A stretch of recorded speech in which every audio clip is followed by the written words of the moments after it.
তেতিয়া এই বিটিআৰত কোনো অশান্তি নাথাকিব, এই বিটিআৰত কোনো খেলি মেলি নাথাকিব আৰু সকলোৱে মনৰ আনন্দ বিটিআৰত বাস কৰিব।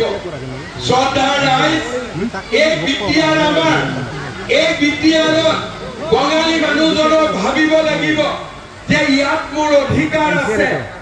অসমীয়াজনেও ভাবিব লাগিব ইয়াত মোৰ অধিকাৰ আছে।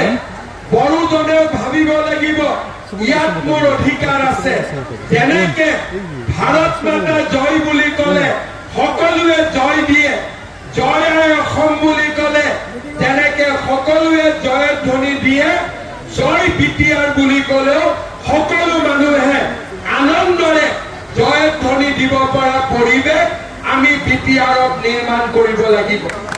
আৰু সেই পৰিৱেশ কেতিয়া নিৰ্মাণ হ'ব?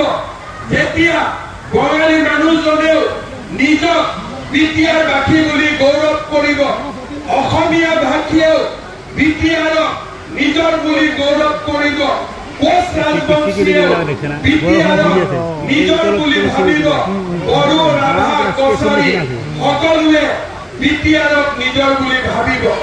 সেইকাৰণে এইবাৰ বিজেপিৰ এটাই লক্ষ্য হ'ব, ইলেকশ্যনৰ পিছত আমি চেষ্টা